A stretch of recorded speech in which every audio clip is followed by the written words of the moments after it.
Sometimes you have an emotional moment when you're trying to accomplish a job. No, I didn't film this. I did a video on Pergo flooring before when I did my bathroom 5, 6, whatever years ago it was. And, but I'm down to my very last and final piece. And,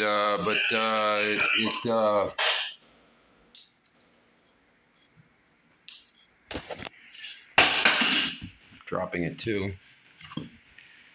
But a lot of work. If I minimally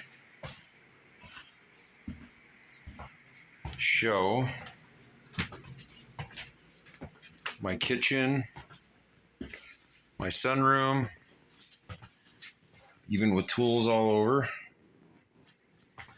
I do like this flooring a lot. It's a lot better than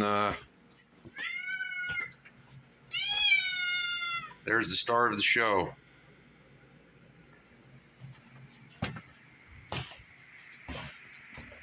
It's good weather for it because it was raining. So let's see if we can put the last and final piece in.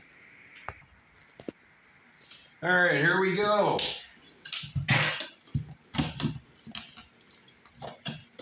Tight and snug fit. I'm going to go over the tools in a minute, what I used.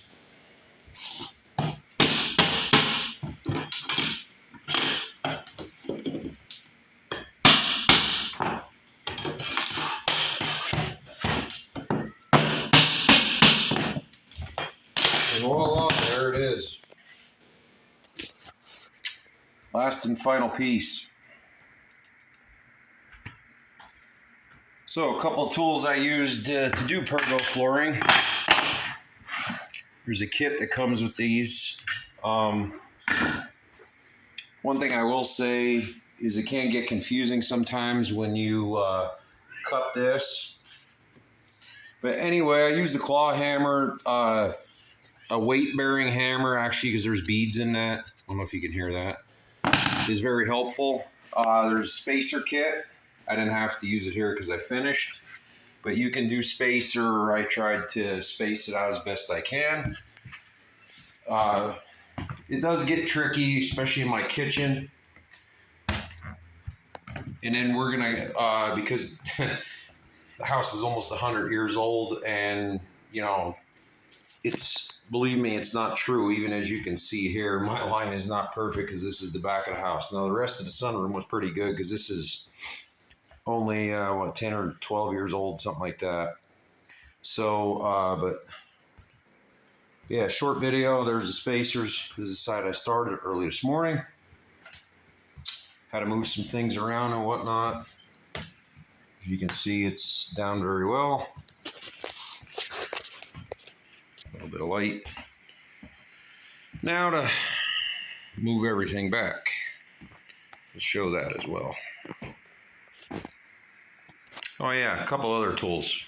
Let me go back to them. So anyway, making my cuts and stuff, because a number one thing you want to do is you can see the pattern here. You can't make the boards all the same because that could cause it to, you know, buckle and whatnot with temperature change.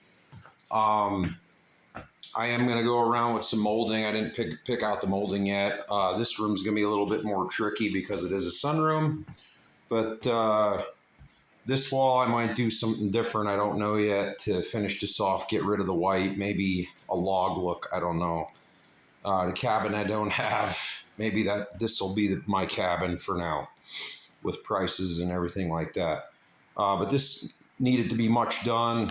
Maybe I'll video here going and the load that I took, you know, ripped out the carpet in the kitchen, ripped out the carpet in here, and just time to, you know, upgrade. And to me, this is a really good upgrade and well worth the work. And by the way, the other thing is I want to stress in this video, I did this myself. I'm not perfect, and it shows. I made my wife happy and my kids. They really like it. We're going to see, there could be slippery hazard with this. So far for me, it's not too bad. But I ordered 40 boxes to cover my kitchen and sunroom. and I ended up with 4 boxes left.